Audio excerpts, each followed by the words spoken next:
नमस्कार दोस्तों, हिंदी में पढ़ रहे हैं हम समास। और समास में अब तक जो पढ़ा है हमने 4 समासों को पढ़ा। अगला जो 5वां समास है उसको पढ़ने जा रहे हैं। 5वां द्विगु समास है। द्विगु का अर्थ होता है दो गायों का समूह। द्वि यानी दो और गु यानी होता है गाय। तो यहां पर देखा कि हमने क्या जुड़ी हुई है, संख्या। तो प्रथम पद संख्यावाची, कभी कभी उत्तर पद भी संख्यावाची हो जाता है। दूसरी बात कहता है कि समूह और समाहार का बोध करानी चाहिए संख्या, और विग्रह में क्या जुड़ना चाहिए, समूह या समाहार शब्द जुड़ना चाहिए। पढ़ने जा रहे हैं समास का 5वां प्रकार, जिसका नाम है द्विगु समास।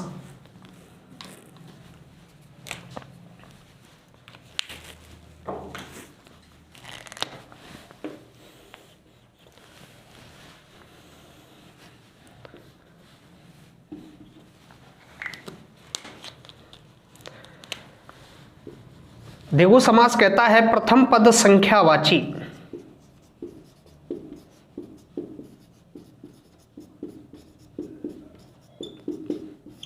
कभी कभी उत्तर पद भी संख्यावाची होता है।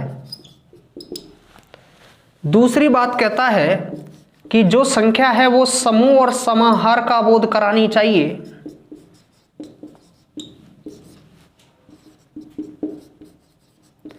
और द्विगु समास आगे कहता है तीसरी बात कि विग्रह में समूह और समाहार शब्द जुड़ता है।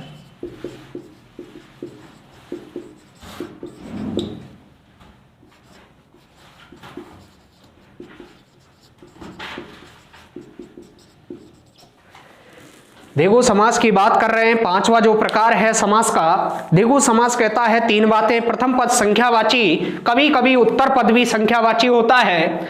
जो संख्या है वो समूह और समाहार का बोध कराती है, और विग्रह में समूह और समाहार शब्द जुड़ता है। यहां पर देखें, जैसे दो राहा, दो राहों का समूह। जैसे बात करें, जैसे उत्तर पद में संख्या की बात करें, पक्ष द्वय, संकलन त्रय। यहां पर उत्तर पद में क्या है, संख्या है। तो कभी कभी उत्तर पद में भी क्या आ जाती है, संख्या आ जाती है। तो पढ़ने जा रहे हैं उदाहरणों को। यहां पर देखें उदाहरणों की ओर, जैसे पक्ष द्वय,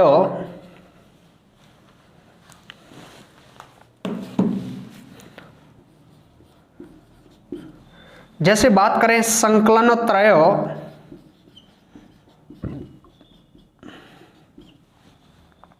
दो राहा, जैसे है आपके त्रिभुज, जैसे है आपके भुवन त्रय, जैसे बात करें आपके चौमासा,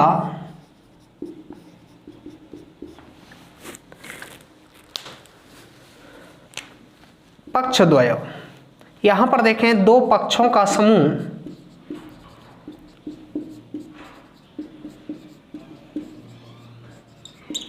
यहां पर देखें 3 संकलनों का समूह,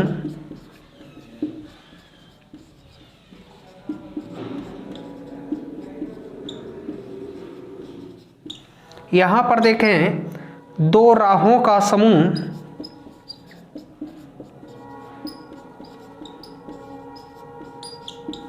यहां पर देखें 3 भुजाओं का समूह,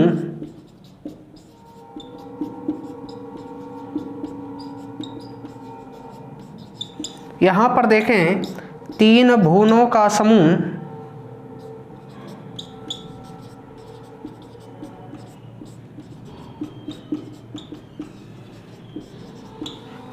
यहां पर देखें 4 मासों का समूह,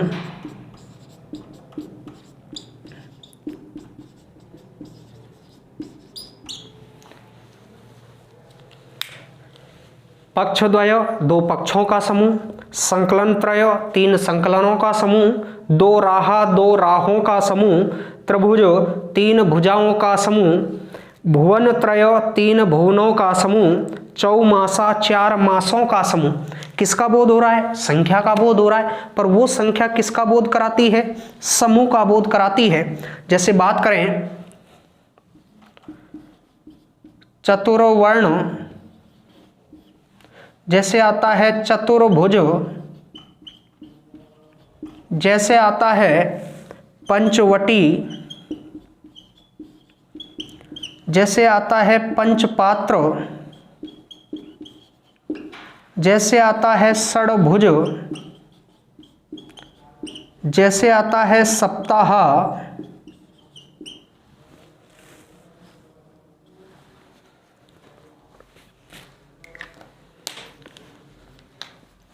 यहां पर देखें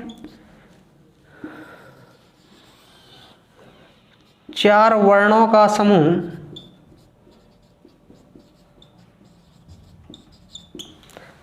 4 भुजाओं का समूह, 5 वटों का समूह,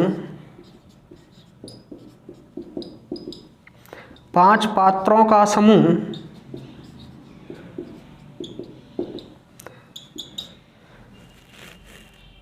6 भुजाओं का समूह,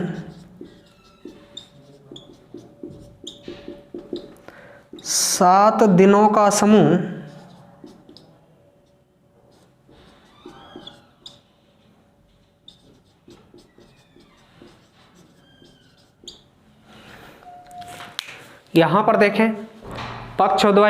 2 पक्षों का समूह, संकलन त्रय 3 संकलनों का समूह, 2 राहों का समूह, त्रिभुज 3 भुजाओं का समूह, भुवन त्रय 3 भुवनों का समूह, चौमासा 4 मासों का समूह, चतुर्वर्ण 4 वर्णों का समूह, चतुर्भुज 4 भुजाओं का समूह, पंचवटी 5 वटों का समूह, पंचपात्र 5 पात्रों का समूह, पंचामृत 5 अमृतों का समूह, षड्भुज 6 भुजाओं का समूह, सप्ताह 7 दिनों का समूह, जैसे आता है सतसई, सप्तसती, जैसे बात करें अष्टसिद्धि, नवरत्न, नवरात्र, दशक, शतक, शताब्दी।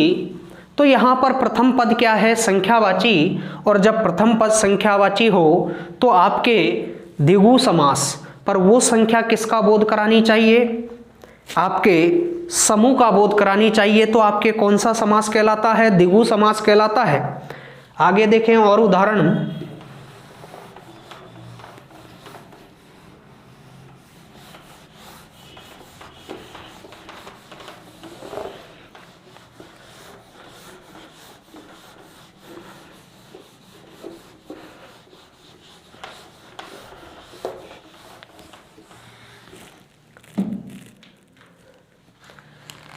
जैसे है आपके अष्ट सिद्धि,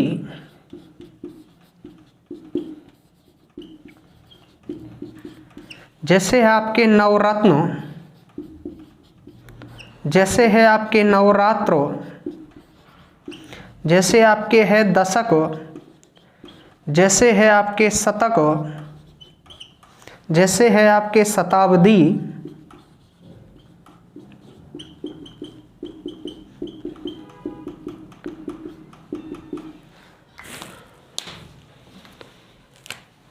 आठ सिद्धियों का समूह,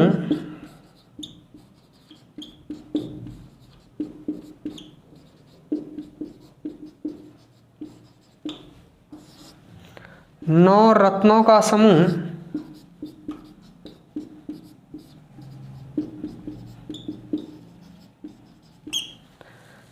नौ रात्रियों का समूह,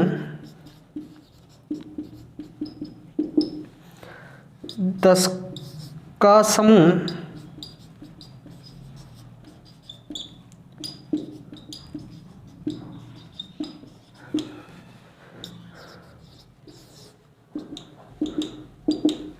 सौ का समूह या समाहार, और 100 वर्षों का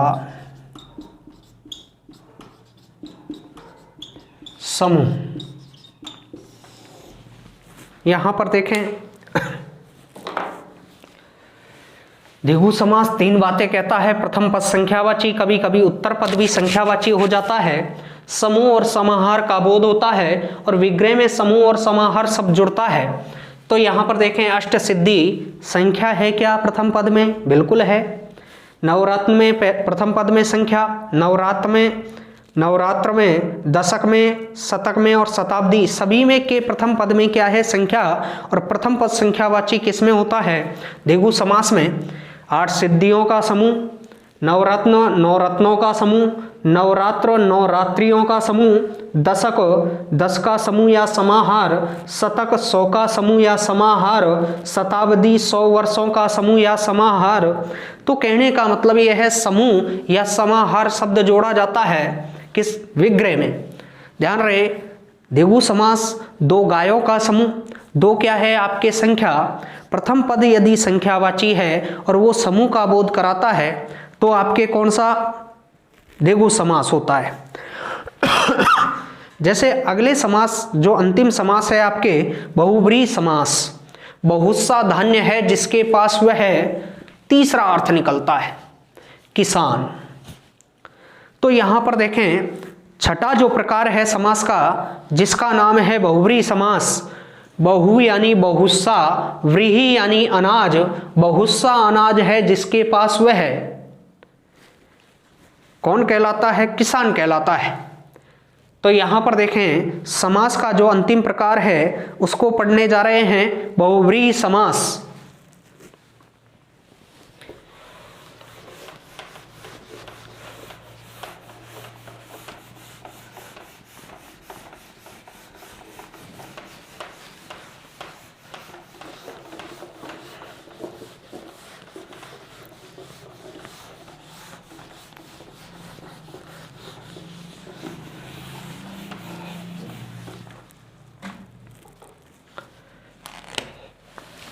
समास का जो छठा प्रकार है जिसका नाम है बहुब्रीहि समास।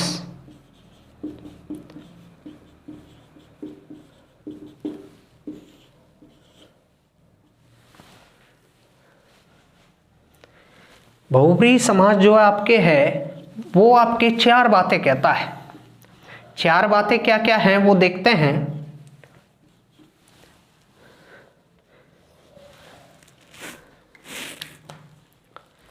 पहली बात है कोई पद प्रधान नहीं।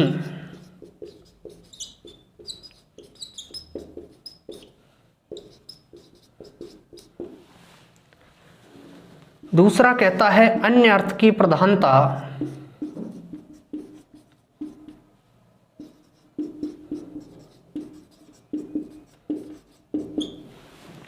तीसरी बात कहता है कि विग्रह में वाला है जो वह जिसका जिसकी जिसके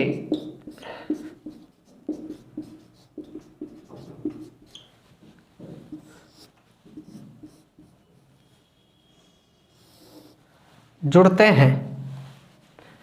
चौथी बात कहता है कि देवी देवता भगवान और राक्षस के नाम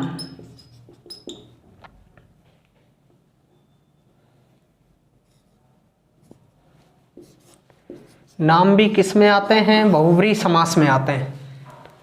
कोई पद प्रधान नहीं होता, अन्य अर्थ की प्रधानता होती है, विग्रह में वाला है जो वह है जिसका जिसकी जिसके जुड़ते हैं, देवी देवता भगवान और राक्षसों के नाम आते हैं,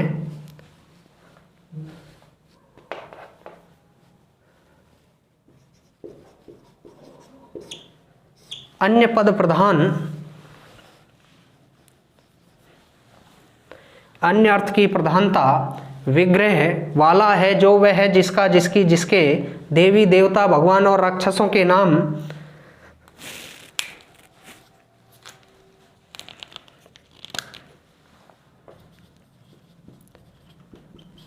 जैसे बात करें उदाहरण की, पहला उदाहरण हमने लिया गजानन,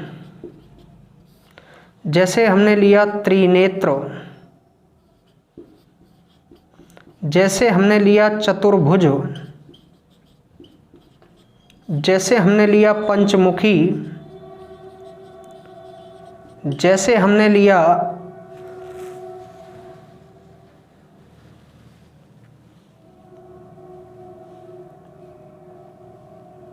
दशानन,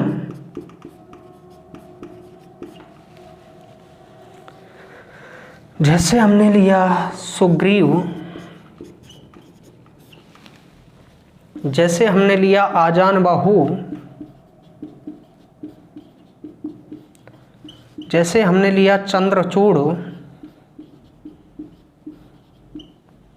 जैसे हमने लिया नील लोहित, जैसे हमने लिया मुरारी, जैसे हमने लिया नीलकंठ, जैसे हमने लिया गिरिधर,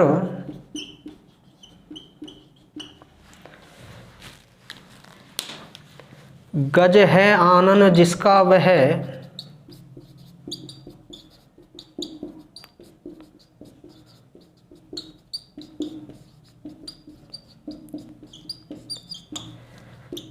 तीन नेत्र हैं जिसके वह,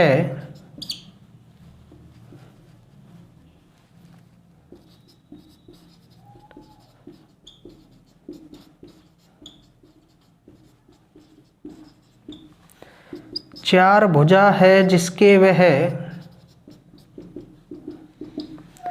पांच मुख हैं जिसके वह,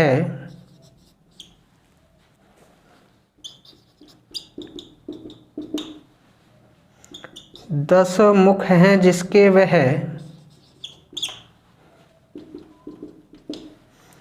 सुंदर ग्रीवा है जिसकी वह,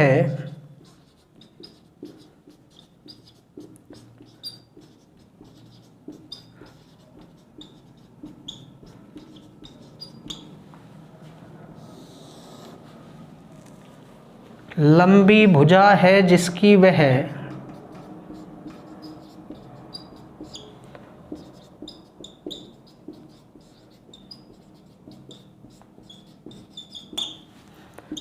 चंद्रमा सिर पर है जिसके वह,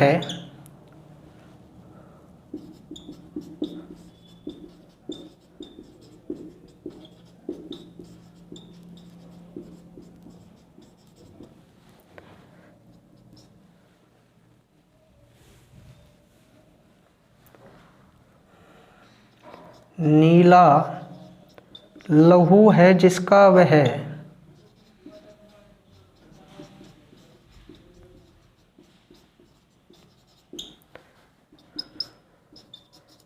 मुर का शत्रु है जो वह,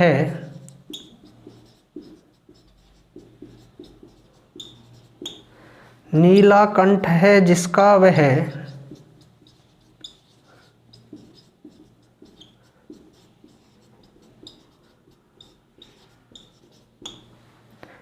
गिरि को धारण करने वाला है जो वह,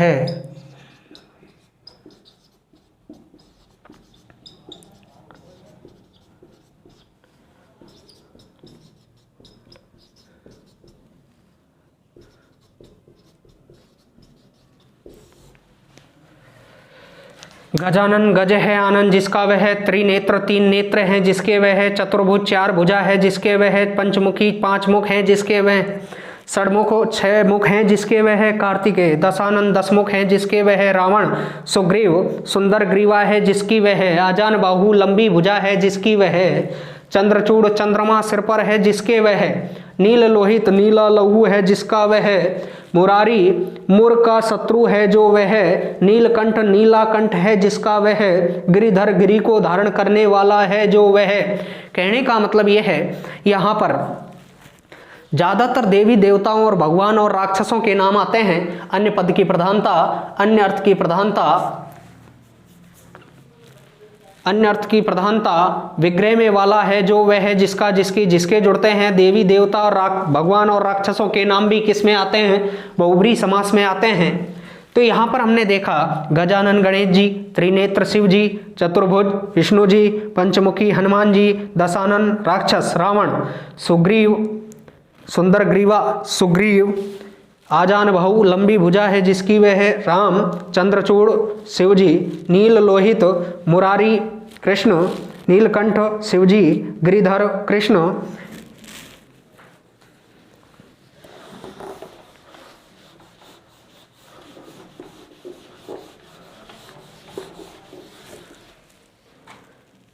जैसे बात करें और उदाहरणों की,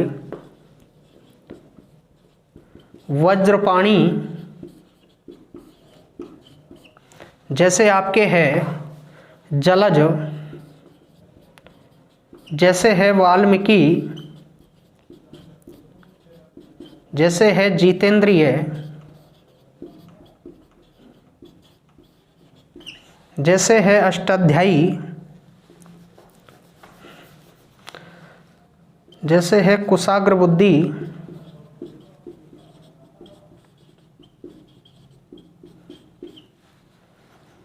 जैसे है मंद बुद्धि,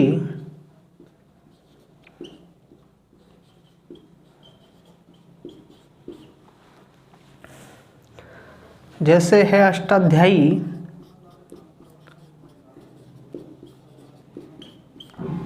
जैसे है मयूर वाहन, जैसे है घनश्याम,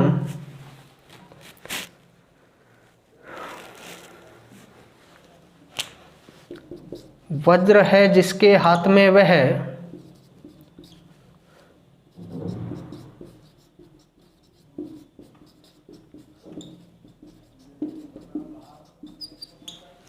जल में जन्म लेने वाला,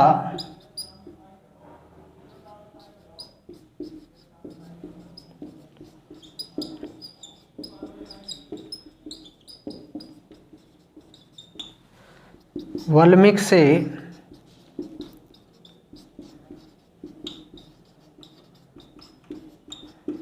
उत्पन्न है जो वह है,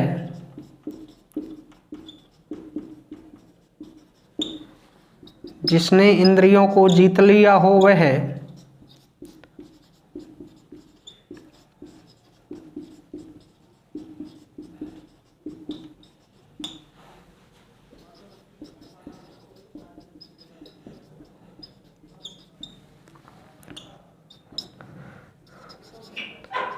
उसके अग्रभाग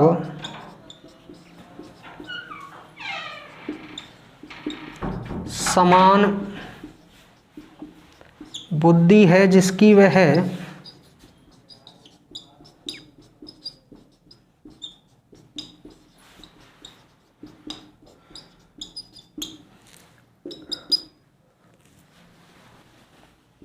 'मंद बुद्धि है जिसकी वह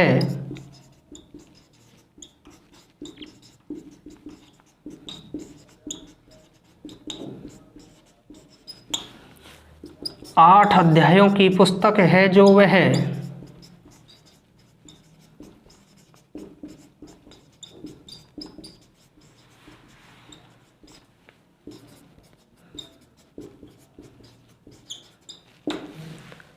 दिखाई तो है।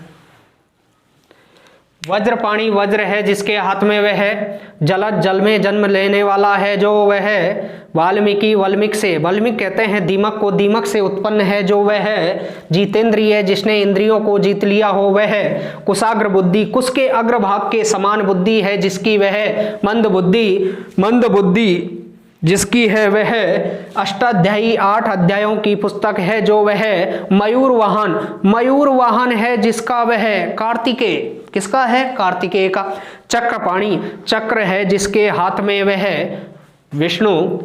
बात करें आगे की, जैसे बात करें कनकटा, जिसका कान है जो कटा या जिसका कान कटा है जो वह कनकटा।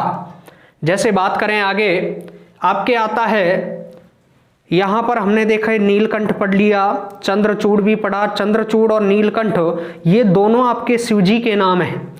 जैसे षडमुख की बात करें, 6 मुख की, तो हमने 4 मुख, चतुर्मुख की बात करें तो 4 मुख तो होते हैं ब्रह्मा जी के और 6 मुख होते हैं कार्तिकेय के।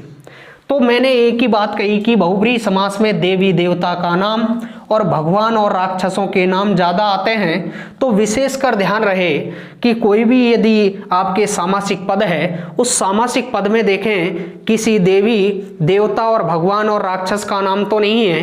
तो जैसे बात करें वज्रपाणि इंद्र, यहाँ पर देखें वाल्मीकि भी आपके भगवान के समान माने गए। यहाँ पर जितेंद्रिय, जिसने इंद्रियों को जीत लिया हो, इंद्र। कुशाग्र बुद्धि, मंद बुद्धि, इधर देखें आजान बाहु राम, चंद्रचूड़ शिव जी, नील लोहित मुरारी आपके कृष्ण, नीलकंठ शिव जी, गिरिधर कृष्ण। तो ज्यादातर आपके जैसे बात करें श्वेतांबर, सफेद वस्त्र हैं जिसके वह सरस्वती भी है, और आपके ब्रह्मा जी के भी सफेद वस्त्र हैं। जैसे बात करें घनश्याम, तो घनश्याम आपके कर्मधारय समास में भी आता है और आपके किस में आता है, बहुब्रीहि समास में भी आता है। इसका विशेष ध्यान रहे। वहां तो घन जैसा श्याम, यहाँ पर घन के समान श्याम है जो वह है जो के साथ, ध्यान रहे, है जो के साथ आपको वह मिलेगा। और यहाँ पर मैंने बताया था कि विग्रह में वाला जुड़ता है जो जुड़ता है, वह जुड़ता है, जिसका जिसकी जिसके जुड़ते हैं। ये जिसका जिसकी जिसके आपके हर विग्रह में मिलेगा, तो इसका विशेष ध्यान रहे। जिसका जिसकी आपके कर्मधारय समास में नहीं होता, जिसका जिसकी जिसके आपके बहुब्रीहि समास में होता है, इसका विशेष ध्यान रखना है। जैसे बात करें आगे, बहुब्रीहि समास जो छठा है, बहुब्रीहि, बहु का मतलब होता है बहुस्सा, व्रीहि का मतलब होता है अनाज। बहुस्सा अनाज है जिसके पास वह है किसान। कौन सा अर्थ निकल रहा है, तीसरा अर्थ निकल रहा है। अन्य अर्थ की प्रधानता है, अन्य पद की प्रधानता है। यहां पर देखें अन्य पद प्रधान, अन्य अर्थ की प्रधानता, विग्रह में वाला है जो वह है, जिसका जिसकी जिसके, और देवी देवता और भगवान और राक्षसों के नाम। ये चार बातें आपके कौन सा समास बताता है, बहुब्रीहि समास बताता है। यहां पर ज्यादातर आपको देवी देवता भगवान और राक्षसों के नाम मिलेगा। जैसे बात करें घनश्याम किसका नाम है, कृष्ण का नाम है। बात करें श्वेतांबर किसका नाम है, श्वेतांबर की बात कर रहे हैं, यहाँ सरस्वती देवी है आपके। जैसे बात करें पीतांबर, पीले वस्त्र है जिसके वह, तो पीले वस्त्र आपके कृष्ण के भी हैं, और कभी कभी कृष्ण नहीं आता एग्जाम में तो विष्णु के भी हैं। तो इसका विशेष ध्यान रखें। और कृष्ण और विष्णु आपके क्या हैं, भगवान हैं। तो कहने का मतलब यही है कि देवी देवता और भगवान और राक्षसों के नाम आपके बहुब्रीहि समास में आते हैं। तो इसका विशेष ध्यान रहे।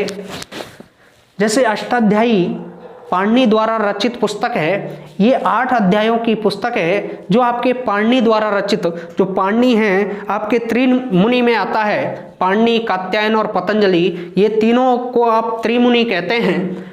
तो पाणिनि को भी भगवान का रूप दिया गया। उन्होंने अष्टाध्यायी की पुस्तक की रचना की। अष्टाध्यायी में गलती से आप द्विगु समास नहीं कर दे, कहीं संख्या को देखकर आप द्विगु करें। अष्टाध्यायी 8 अध्यायों की पुस्तक है जो वह है, कौन सा अर्थ निकल रहा है, तीसरा अर्थ। अन्य अर्थ की प्रधानता है। जब तीसरा कोई अर्थ निकलता है, अन्य अर्थ जो निकलता है, तो ध्यान रखें किसमें निकलता है, बहुब्रीहि समास में निकलता है। एक बार और समझा देता हूं।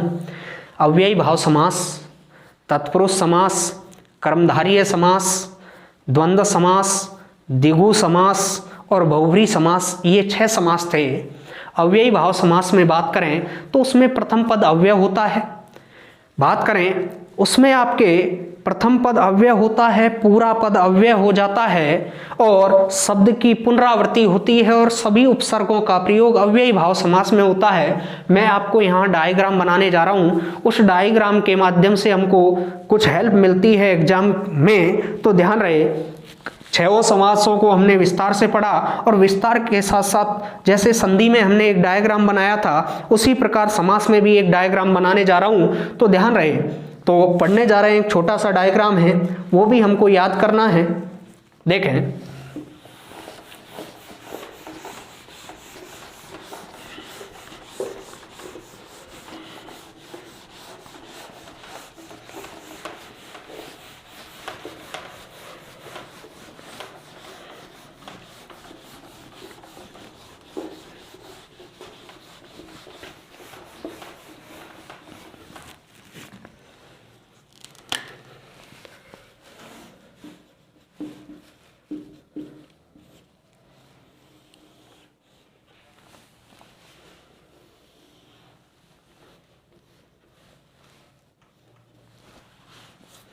पहला जो समास है जिसका नाम है अव्ययी भाव समास।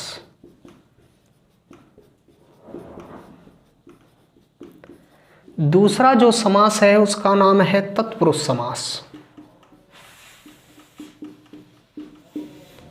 तीसरा जो समास है उसका नाम है कर्मधारय समास।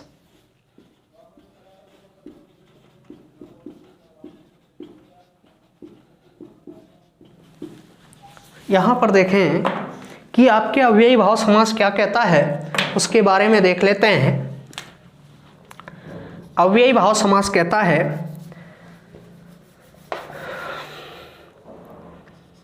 प्रथम पद अव्यय,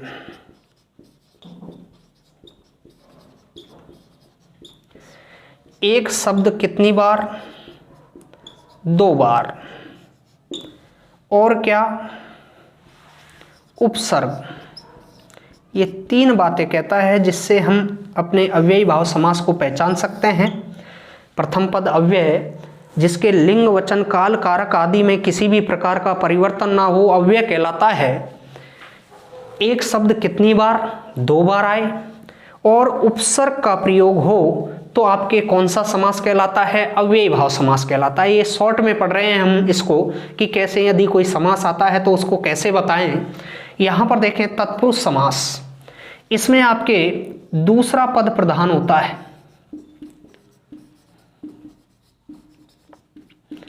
और इसमें आपके विभक्ति चिन्ह का प्रयोग होता है।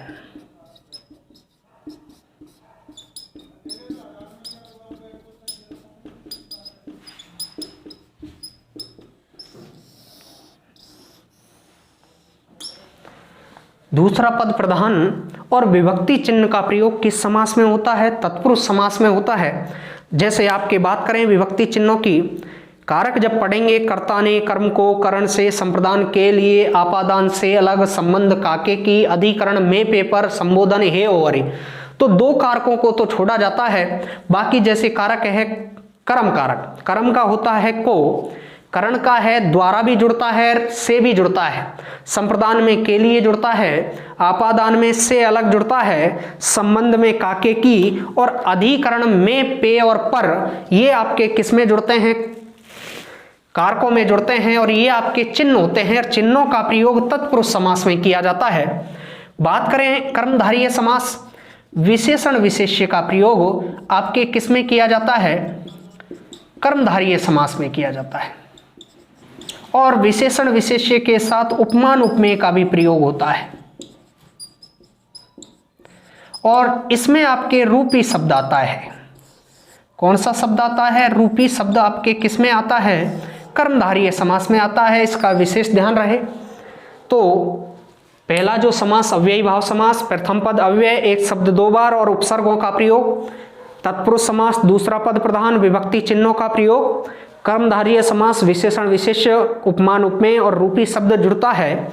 आगे देखें, चौथा जो प्रकार है वो है आपके द्वंद्व समास।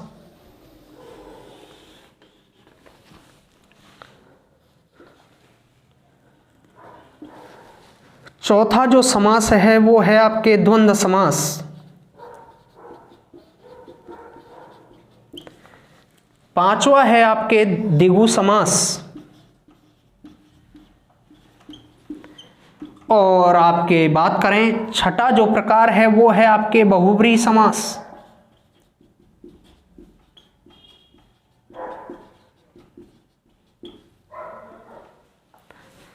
यहां पर देखें द्वंद्व समास के बारे में, दोनों पद प्रधान होते हैं। दोनों पद क्या होते हैं, प्रधान होते हैं। और इन प्रधानों के साथ साथ द्वंद्व समास में विलोम शब्दों का प्रयोग किया जाता है। किसका प्रयोग किया जाता है, विलोम शब्दों का प्रयोग आपके किस समास में किया जाता है, द्वंद्व समास में किया जाता है। उसी प्रकार द्विगु समास की बात करें तो द्विगु समास में आपके संख्या आती है, पर ध्यान रहे संख्या का प्रयोग बहुब्रीहि में भी किया जाता है। पर बहुब्रीहि में ध्यान रखें कि देवी देवता और राक्षसों के नाम के साथ किया जाता है, जबकि द्विगु समास में जो संख्या है वो आपके समूह का बोध कराती है। इसका विशेष ध्यान रहे। जैसे बात करें, इसमें जो द्विगु समास है इसमें प्रथम पद संख्यावाची होता है।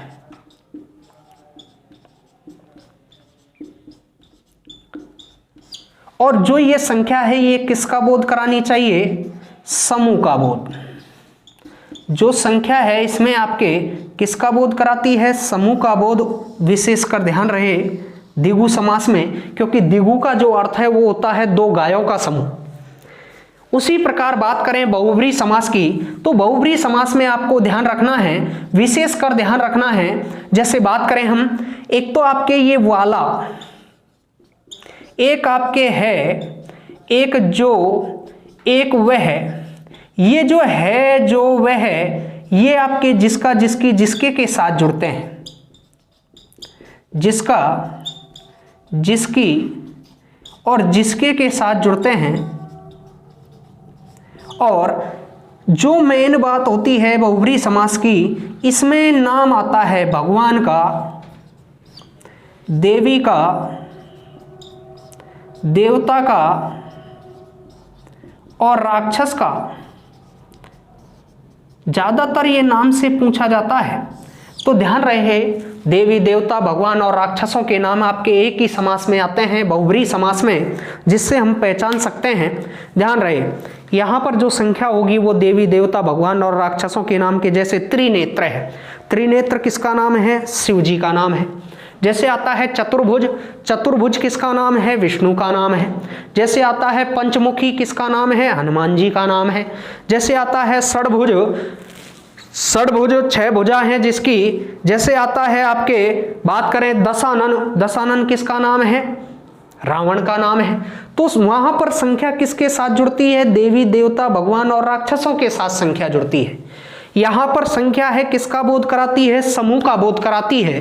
तो ध्यान रहे, समास को एक बार समझा देता हूं वापस से। ये शॉर्ट डायग्राम बनाया है जिससे हम समास का नाम बता सकें, हमारा गलत नहीं होना चाहिए। वैसे विस्तार से पढ़ना लाभदायक होता है, तो ध्यान रहे, तो विस्तार से ज़्यादा पढ़ें, पर मान लो दिमाग से निकल जाता है विस्तार से, तो इस डायग्राम को अवश्य पढ़ें। अव्ययी भाव समास, प्रथम पद अव्यय और शब्द, एक शब्द 2 बार और उपसर्ग किसमें आते हैं? अव्ययी भाव समास में। तत्पुरुष समास, दूसरा पद प्रधान, विभक्ति चिन्हों का प्रयोग किस समास में? तत्पुरुष समास में।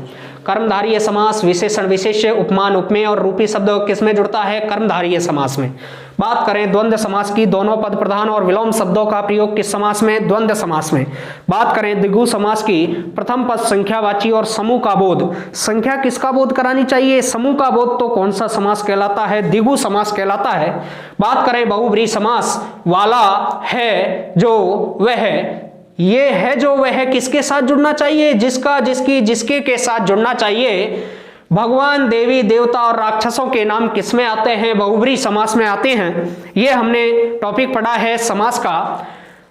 तो आज आपका जो समास का जो टॉपिक है वो समाप्त हुआ। तो इससे अगला जो टॉपिक लेंगे अगली क्लास में वो लेंगे कारक। और कारक जो टॉपिक है वो आपके वाक्य शुद्धि में काम देगा कि वाक्य शुद्धि किस प्रकार करें, वो आपके कारक पर आधारित है। आज के लिए इतना ही पर्याप्त है। ध्यान रहे और मन लगाकर पढ़ें।